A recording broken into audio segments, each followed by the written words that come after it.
everybody, welcome back to Cedar Creek Homestead. We hope you're having a wonderful day. Hey look, it's sun is shining and it's pretty out here today. We did have some storms roll through last night with more rain. Not really sure how much we got, but we did get rain enough that it still got us wet and we can't mow the yard. I did see some people talking on our local your city page, your town page, talking back and forth about some were, were talking that they wasn't able to mow, and others said they hurried between rainstorms and got theirs mowed. I really don't know. I don't disbelieve them, but I wonder how they got it done, because here the mowers would just bog up if we tried to mow. It's that wet. And in fact, the weather service and the meteorologists, the different ones around Oklahoma, are saying for our particular county, we got about 21 inches of rain from the 1st of March until now, the middle of June. We're supposed to get rain again tomorrow, but we're supposed to have a beautiful weekend. Now, I don't know what we'll be able to do with that. If it gets hot enough, perhaps it'll dry up some of this swampy that we've got. They sprayed for mosquitoes last night in town, but we live out in the rural part of the county, so of course it doesn't benefit us at all. We just wanted to spend a little bit of time with you today. The boys have been out, they've taken a popsicle break, and we're trying to enjoy some ice water. And we thought we'd come to you for another installment of Back to Basics and stocking your pantry with those things that are going to help you, especially if you're interested in becoming an ingredients cook or an ingredients baker. Last week we talked about baking items. That was not an exhaustive list. That was just the first 10 items. And today we have 10 more items for your pantry that are going to help you to get started on collecting recipes and building on those meals that you can make for your family, save some money, stretch that budget, and know what kind of ingredients that you are putting into your family's tummies before they go to bed at night. Now, before we go any further, we want to say that we are by no means ridiculing or criticizing anybody that stocks their pantry with canned goods. If you went to our pantry, you would find canned goods in there. If you went to our pantry, you would see canned goods as well, because we try to have at least a year's worth of food. And times like this year, gardening season is not going to provide us with the things that we feel like we need for our family. How many quarts of green beans and corn and all of the different things. And so we're trying different sources to get these things. Cheyenne was able to get a bushel of corn from her sister, the school, her sports team, I guess. Wrestling team is selling corn as a fundraiser, and so Cheyenne picked up a bushel of corn. I think you said you paid $25 for a bushel of corn. The corn that's raised around here is really, really sweet and delicious corn, and everybody's having problems with all kinds of other things, but the corn has done pretty good this year. So corn is available. So we're working on all that, and we want to encourage all of you to work on that as well. Making your ingredients pantry, having things in there that sometimes you just have no idea what you're going to cook for the day. And so if you practice, sharpen your skills where you can go to your pantry, look at the shelves, think about what you've got on the shelf, in the fridge, in the freezer, leftovers, whatever, and pull these different things together and be able to make a meal that you're not relying on going out to eat. You will spend way more money than you ever plan to spend if you don't have things to make and you say, well, I'm too tired, and just go to town and buy it. Ask me how I know. It happens, folks. We know that it happens because we did it. We're human and we've done it. That's how we know that we have in times past and still really present. We depend on things that come from the grocery store, and there's no guilt in that at all. It's wonderful if you can have an ingredients pantry where everything that you desire to make for breakfast, lunch, or supper for your family, you've got all of the things, and you can do that. And that's a wonderful goal. But don't be so blinded by that as your goal that you won't realize that You need some shelf-stable milk. You need some other things. And so that's why we started last week talking about the first 10 baking ingredients to have on your pantry shelves. And we talked about how they would come into play as you built your pantry stock and the things that you needed. So we've got 10 more items today. Now this is no exhaustive list. Every family will be different because we all like different things. And so the things that we're bringing you today, there's some of them on the list that what one family likes, another family is not. And so bear with us. We're going to give you 10 more items for you to think about and for you to plan. Now, a lot of you have been working at this for a long, long time. And these things you may say, well, I already know that. I already do that. We're going to get started with this list. And I hope that this helps you as you move into ingredient cooking and an ingredients pantry. Now bear with me, I have to write things down, or at least put them on my phone, or I won't remember. The very first thing that we're going to talk about today is herbs and spices. Now that's a big category. You can grow your own herbs, you can buy grocery store herbs.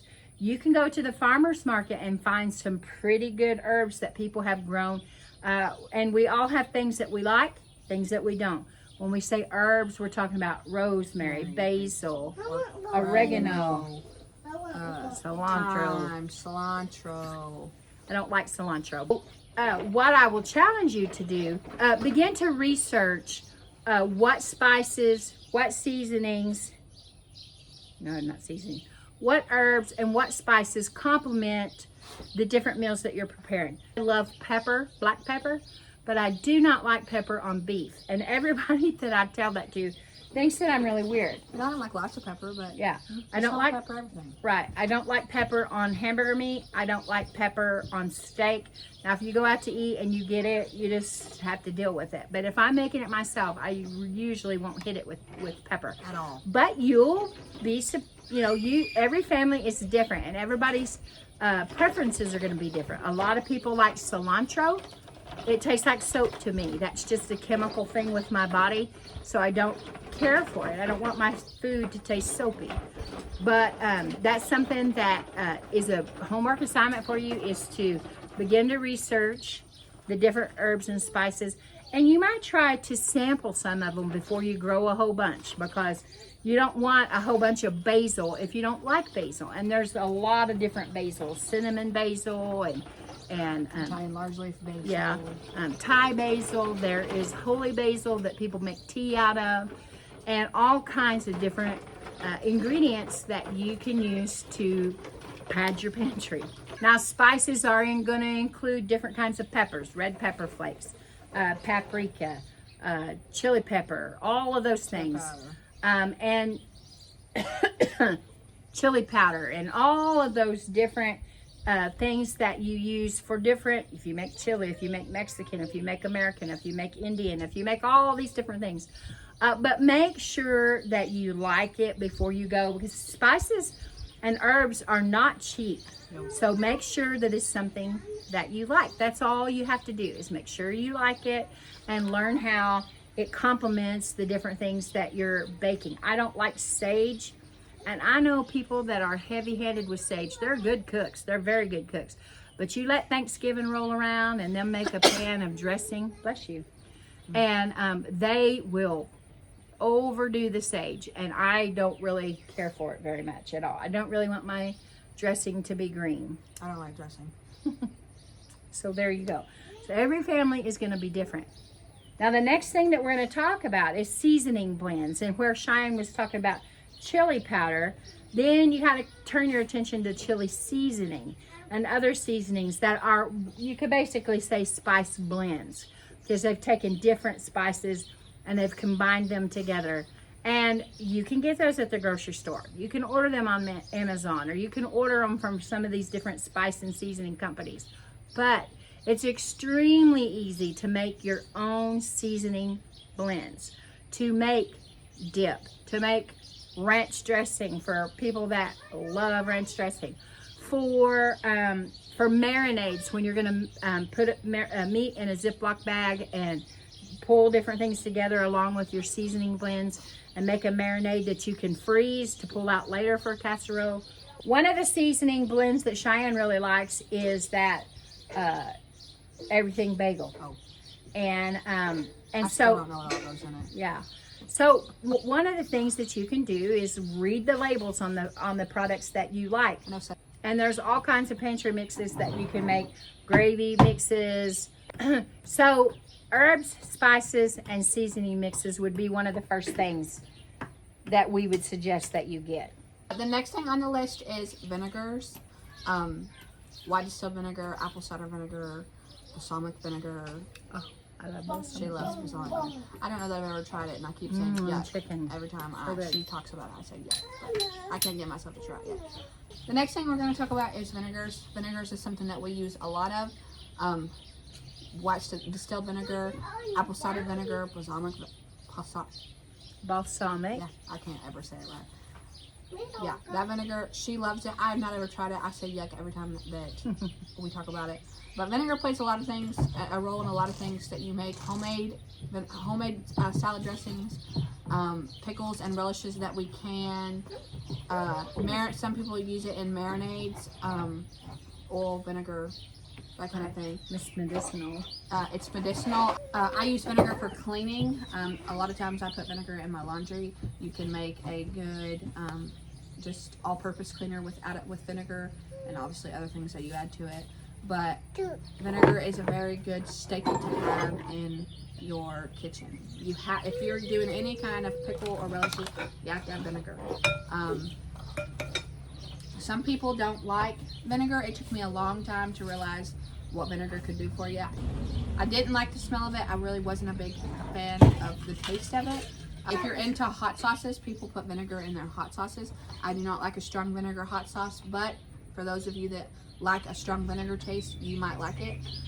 So vinegar goes a long ways in a whole lot of things. Like I said, if you're doing any kind of pickles, relishes, that type of thing, any kind of pickling really at all, you have to have vinegar. So if you plan on getting into any kind of canning for pickles, relishes, anything pickled really, pickled okra, make sure you have the right kind of vinegar. Salad dressings, cleaners of all sorts, and that's something that we plan to bring to you guys here soon, is how we use vinegar to make certain cleaners. So the next thing that we have on our list goes hand in hand with the vinegar and the other items that you're using for marinades and for salad dressings, and that is honey. Now last week we talked about sweeteners, all the different sugars and those kind of things, and we wanted to not forget honey and molasses. Both of those things are used in a lot of marinades, barbecue sauces, homemade baked beans, all of the different meats that you're making sweet marinades for, and they are shelf stable for sure. Molasses and honey, very much so shelf stable. They're not too bad. You're looking for raw honey. You're looking for health benefits. You want local to you honey. You can get other, if you can't find it, of course you can use other honey. You just need to make sure that it's raw honey. Read the label, because some of these places that offer honey for sale, they actually have other sweeteners added to them. So it looks like honey, but it is definitely not honey. So make sure that you're reading the labels on those. And molasses, you can get different strengths of molasses. Those are delicious. Fix a biscuit and put some butter on it, put a little molasses, you'll thank me for it. Anyway, you also need molasses when you're making homemade brown sugar. There again, you can make light brown sugar, dark brown sugar. It just depends on how much molasses that you add to your granulated sugar. And another thing is, both of those things are medicinal in different ways. Honey, you can add it to your fire ciders after they're made, which you're going to use the vinegar for your fire ciders. There's other applications that you can do with honey. It's an antiseptic. Just go and do your research on those kind of things. And some people use molasses in water after their animals give birth, and it's replacing the things that they lost out in the birthing process, the animals, goats and cows and other animals. They pour that molasses into their water, and it gives them a much needed vitamins and all of the things that they needed after they had those babies. On honey, like we said, local to your area as best as possible, and it's up to you whether you get it with the honeycomb in it or not. We always had Miss Chisholm, an old elderly neighbor that has went on to heaven. Howie had asthma, and she always told him to chew on that honeycomb, not just to throw it out, but to chew on it just a little bit, and then it would be beneficial to him as well. I don't know. That's what she told him, and so that's what we did. The next one on our list is garlic. Garlic is something that is very popular in this household. Garlic goes a long ways in a whole bunch of different varieties. There's minced garlic, there is garlic powder, garlic salt, garlic. If you can think about it, it's probably got garlic in it. You can take garlic, minced garlic like that you put in the refrigerator, and you can put it in a marinade, or you can use dehydrated minced garlic, which is something that we have all those. Garlic goes in a bunch of seasoning blends that we have and make.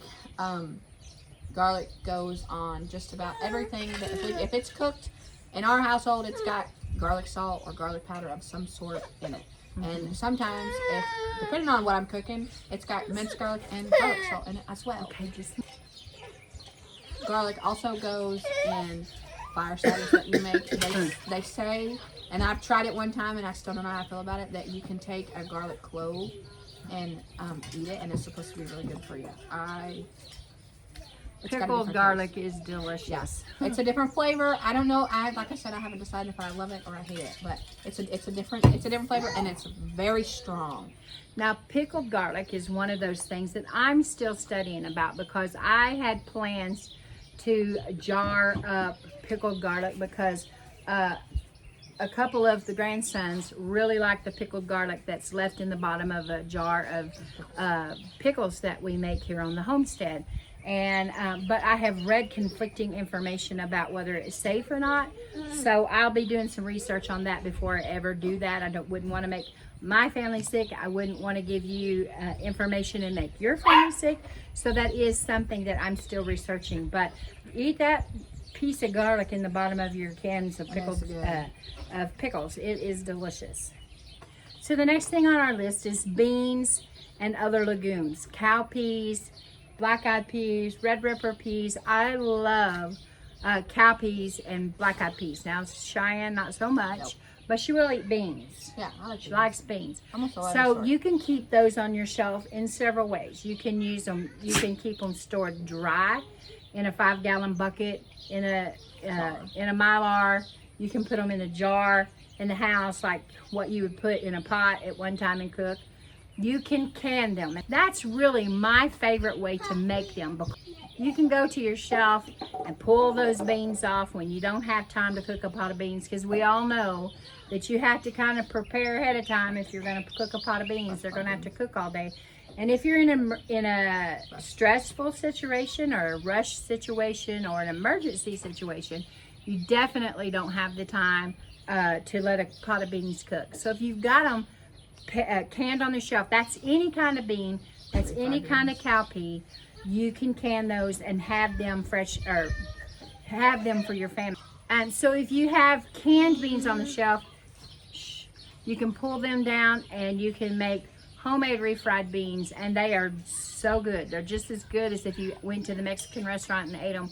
If you are comparing them to, if you compare them to the cans of refried beans that you buy at the grocery store, they're going to cost way less than what it would if you got one of those cans. Because I don't even think you can get a can of refried beans now for less than $1 unless you just run into an incredible sale.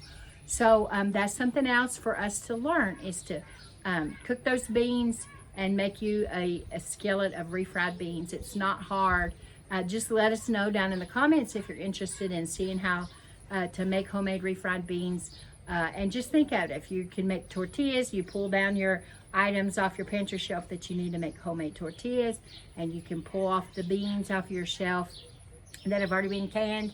You can make your refried beans. You've got your meat, whether it's frozen, fresh, or canned in a can. You can make your hamburger for a taco or a burrito or whatever it is. It's really, really simple when you get started, and we want to encourage you to try all these things.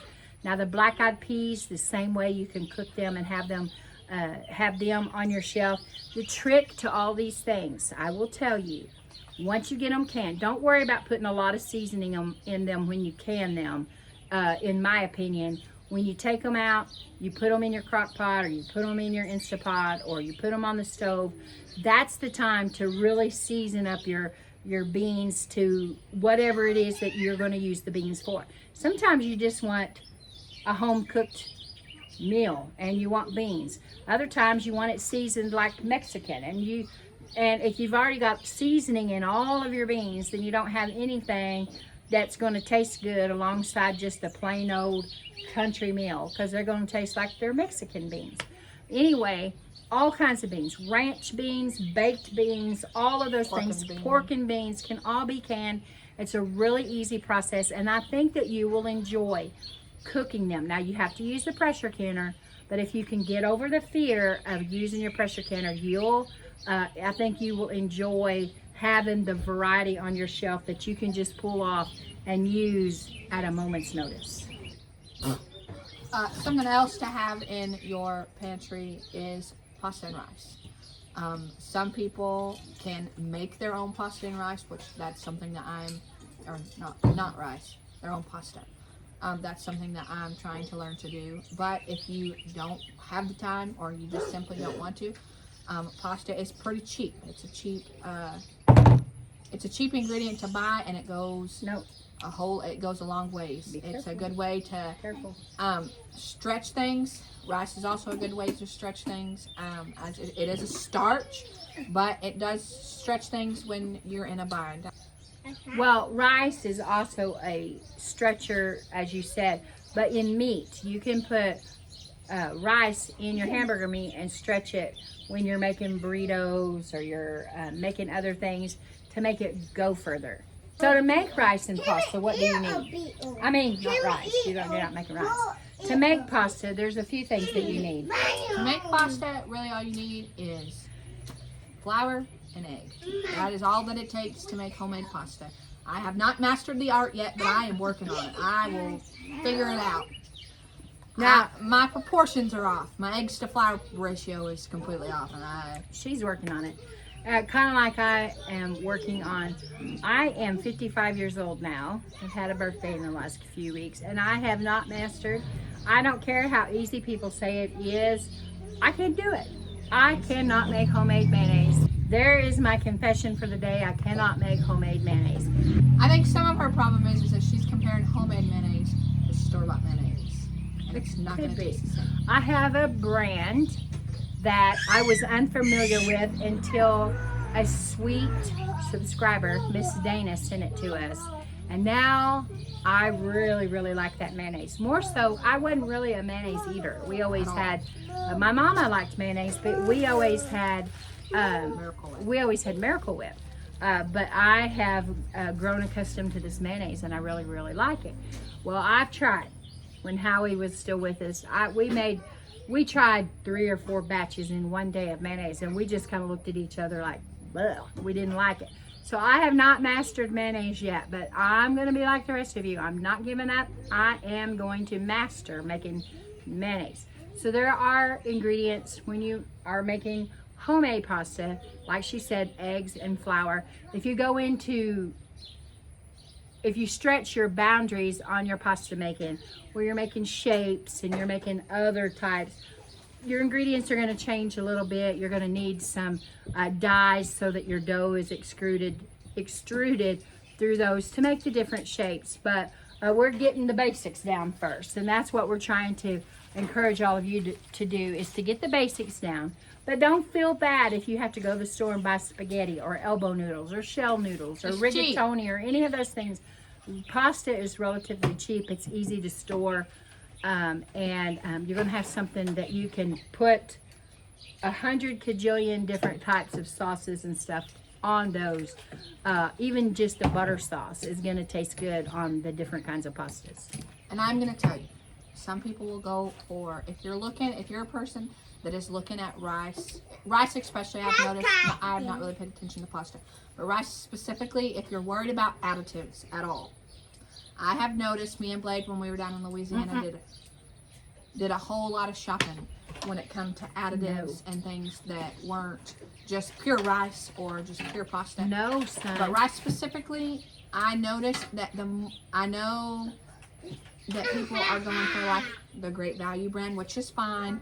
But if you're looking for no additives, the more expensive, not expensive because it's really not that expensive, but the brands that cost a little bit more, we found are just rice. There was no, and when you read the ingredients on the back of the box, it was just rice. There wasn't any of the additives that they add to keep things. It was just rice. There are no additives. Now we will tell you though, rice is one of those ingredients, those foods that you definitely need to make sure that you're rinsing well before you use them. That the studies have come out that most rice has some form of arsenic and metals in it, so you want to make sure that you're washing them thoroughly before you're using them. That way, we're going to encourage you to stock in your ingredients pantry is lemon juice and lime juice. Not only can you use those in the canning process when you're making different kinds of things as a preservative, you can make pies, you can make all kinds of things with lemon juices. You can use those in marinades as well, lemon and lime juice both. And you might try even trying to find bottled, I haven't ever found my own stuff, and you might be able to help us. I never found a bottled orange juice that is done like lemon juice or lime juice. I have found the little packets that you can, that looks like Sweet and Low or something like that, and you can use those. The next thing on our list to stock is peanut butter.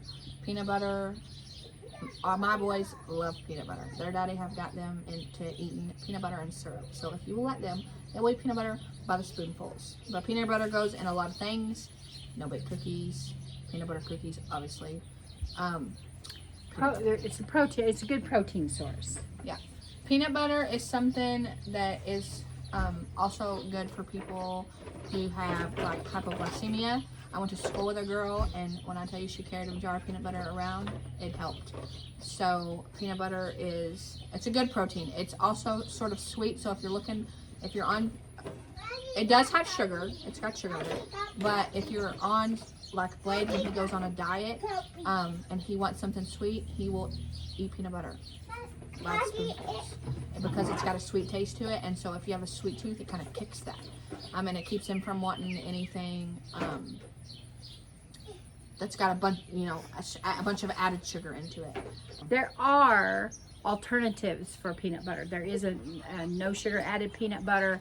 There are other nut butters that you can have, cashew butter, almond butter, a sunflower butter, and those are good alternatives for people that have food allergies and that can't have peanuts. Now my mom hated nuts. The only nut that she would eat was cashews. So if my mom was building her pantry, she would probably look at keeping cashews and cashew nuts. Now remember that nuts will go rancid, so they're not necessarily stable long term. They are long term to a degree.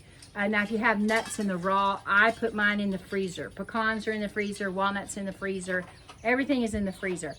Peanut butter, we have a pretty good shelf life with peanut butter, but I'll be honest with you, our family eats it. The kids absolutely love peanut butter. And it's better for them than a lot of other snacks. You can get them to eat their fruit with peanut butter, and you can get them to eat vegetables with peanut butter. Just, you're not just drowning the vegetables and fruit in peanut butter, but you can encourage them to eat it. So you might keep something like that on the shelf. I'm diabetic, and so I know that there's been times that I've gotten really low on energy, actually to the point I thought I was going to go off into the floor. And a spoon of peanut butter, not a cooking spoon or a serving spoon, but a small spoon of peanut butter works wonders. I like to do that rather than grabbing a piece of candy or something like that, because it seems like I don't experience that so bad. crash. Because if you take in sugar when you're diabetic to help with the problem that you're having, it takes it up really high, and then it drops shut. And peanut butter doesn't seem to do me that way. And so consider keeping peanut butter on your shelf. Now, we've come to the end of our list for today. The very last thing that we wanted to make sure that we talked about was cornstarch. Now, I use cornstarch here at home. I'm still learning to use cornstarch. And cornstarch is a thickener. You can also use cornstarch if you're trying to do something more natural. You need a little bit of powder on your body. You can use a cornstarch on that. That's why our mamas and our grandmas use cornstarch on their babies' behind, is because they knew it worked. So there's different uses for cornstarch. You can use it to make a type of clay for the kids to do activities. Now, I use more clear gel than I do cornstarch, and clear gel is a modified cornstarch that is safe when you're canning. Cornstarch, you're not supposed to be, I'm sure there are people that do it, but you're not supposed to use cornstarch when you can. And so I use clear gel. It is safe to use. It'll thicken your gravies. It'll thicken pie fillings. It'll really thicken just about anything that you're needing to thicken up. Clear gel will do the job. So you can use them interchangeably. Clear gel will work the same as cornstarch.